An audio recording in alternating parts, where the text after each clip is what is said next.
വ്യക്തിപരമായിട്ടുള്ള കൂടിക്കാഴ്ചയാണെന്ന് രാഹുൽ മാങ്കൂട്ടത്തിൽ സൂചിപ്പിച്ചിട്ടുണ്ട്. അദ്ദേഹം തന്നെ പറഞ്ഞിട്ടുണ്ട്, പാർട്ടി പറഞ്ഞിട്ടല്ല പോയത്, വ്യക്തിപരമായിട്ട് കണ്ടതാണ്. അപ്പോൾ അതിനെ ആ രീതിയിൽ കണ്ടാൽ മതി.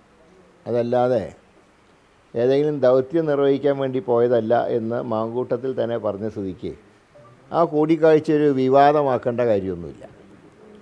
മാത്രമല്ല 5-ാം തീയതി വരെ സമയമുണ്ടല്ലോ, വിഡ്രോവൽ ടൈം.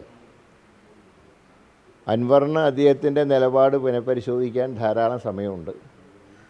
അതുകൊണ്ട് തന്നെ ആ കാര്യം വ്യക്തിപരമായി സംസാരിക്കാൻ വേണ്ടി മാത്രമാണ് രാഹുൽ അദ്ദേഹത്തിനെ സന്ദർശിച്ചത്. അതിനൊരു തെറ്റായിട്ട് ഞാൻ കാണുന്നില്ല.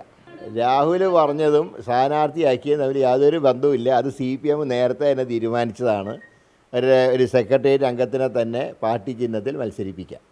കാരണം ഒരുപാട് സ്വതന്ത്രന്മാർ അന്വേഷിച്ച് ആരും കിട്ടിയില്ല. പ്രഖ്യാപിക്കുന്നതിന് അന്ന് കാലത്ത് വരെ ചിലർ നോക്കിയെന്നാണ് ഞാൻ മനസ്സിലാക്കുന്നത്. ഒന്നും കിട്ടാതെ വന്നപ്പോൾ സ്വരായി നിർത്തി, അത്രയേ ഉള്ളൂ. കേരള കോൺഗ്രസിൻ്റെ എല്ലാ ഘടകങ്ങളിലും പ്രവർത്തിച്ച ഒരു വ്യക്തിയെ ഇന്ന് ഉച്ചയ്ക്ക് മെമ്പർഷിപ്പ് കൊടുത്ത് നാളെ നോമിനേഷൻ കൊടുപ്പിക്കുന്നുണ്ട്. അപ്പോൾ ഞാൻ പറഞ്ഞ ആ ധാരണയുണ്ടെന്ന് തന്നെയാണ് അതിൻ്റെ തെളിവ്. അല്ലെങ്കിൽ ഏതൊക്കെ ലീഡേഴ്സ് നിലമ്പൂരിൽ തന്നെ BJPക്ക് ഉണ്ട്. പുതിയ വാർത്തകളും വിശേഷങ്ങളും ഇനി വിരൽ തുമ്പിൽ. എല്ലാ ഡിജിറ്റൽ പ്ലാറ്റ്ഫോമുകളിലും ഇപ്പോൾ സീ മലയാളം ന്യൂസ് ലഭ്യം.